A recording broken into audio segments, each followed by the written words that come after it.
arrived on Earth faster than our early warning system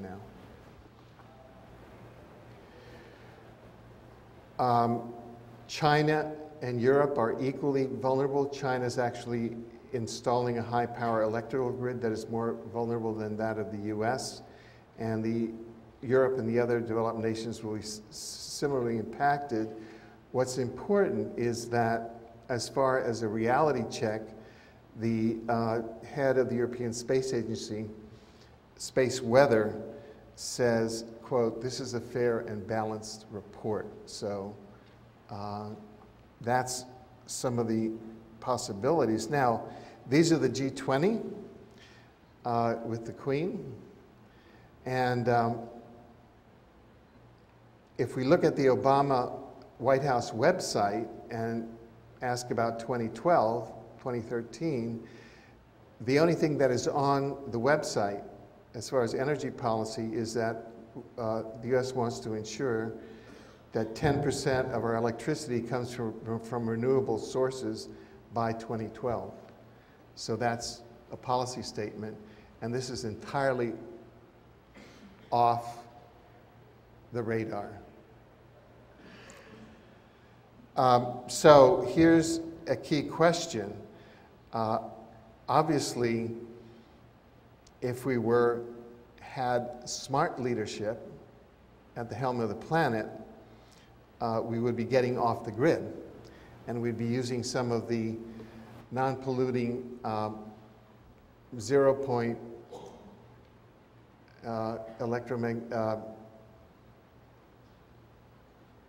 non-polluting energy sources such as anti-gravitic technology and, importantly, teleportation technology, which would revolutionize transport on this planet and which are available now on an operational basis in the black budget economy. So the question is, are we being set up to fail and suffer an effective systems collapse if the 2012 to 2013 solar flares materialize? Now, here are some other impacts. The effect of solar cycle 24 on human behavior, and that is that sunspots give up solar flares that increase negative ionization on Earth, and increased negative ionization during sunspot maximum periods increases human excitability and activity. So some of the regularities in studying past solar cycles is that there's a definite tendency for pandemics to occur during solar maxima. Now, the current H1N1 virus may be being manipulated, and, it's being manipulated at a time in which, if we go back centuries, we know that there's a tendency for pandemics to occur. And this is dating back to the early 1700s. So if there is an attempt in the H1N1 virus and the mandatory vaccination scheme, then it's truly diabolical, because people are working with historical data that shows that there's a tendency for pandemics to occur. Some of the research shows that geomagnetic storms cause different reactions, primarily in males. Women seem to experience less change in accordance with the sun's behavior. Men may become increasingly irritable and aggressive.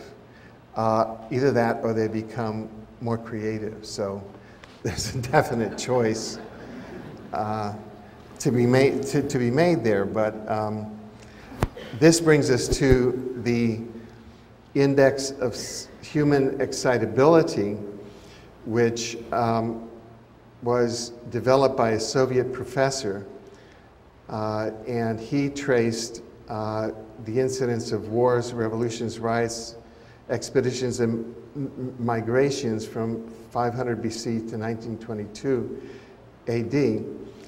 And what he shows is that he divided them into 4 periods and showed that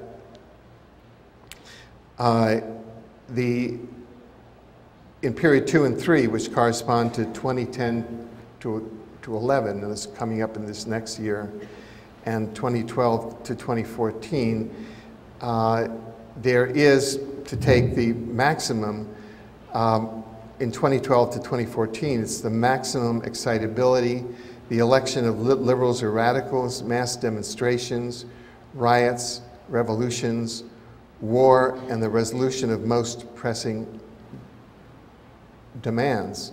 So that's what has occurred historically during the solar maxima.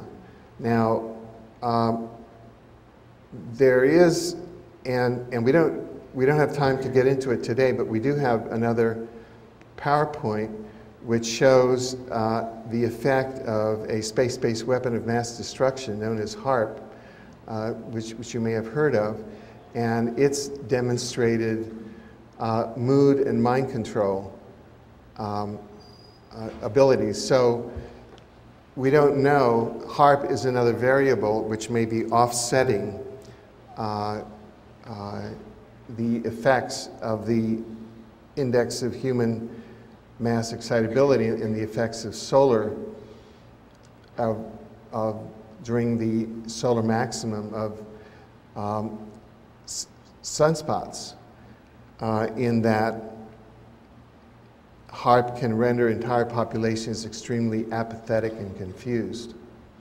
And there's deep evidence that that is occurring. And one reason, we may have intersecting variables here, that one reason why our body politic is so apathetic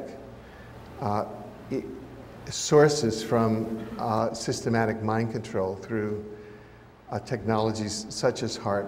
But it's also related to the sunspot cycles in that we're in a deep solar minimum now. I mean, there's all these outrages happening, and the human population seems relatively apathetic to, begin to move around it. What this data is very hopeful, because if we have a rapid swing in sunspots over the next few years, it'll be hopefully not the time for wars, but the time for social breakthroughs. And this brings us to several possible visions that we can have of solar cycle 24, 2009 to 2020. The disintegration vision is global and regional wars, the Armageddon meme, and this is a meme employed by the permanent war economy, whose business it is to promote war as an industrial activity and to keep us organized around war within the dialectic of enemies, and to have all of our productive capacity and our mental capacity and our emotional capacity, our fears, directed toward war, which is an industrial activity like making shoes. The collapse of the world energy grid, which we've talked about from solar flares, the collapse of this global financial system, which George talked about earlier today, the collapse of nation states. One example, prominent example, is that of the US, and there's a meme now to deconstruct the US as a nation. I should say that back in the mid-70s, when I was a futurist at Stanford Research Institute, that was being actively studied there. And so that is the breakup of the US into about 5 or 6 region nations. And so in my mind, there's a question as to whether that's an attempted social engineering to deconstruct what is what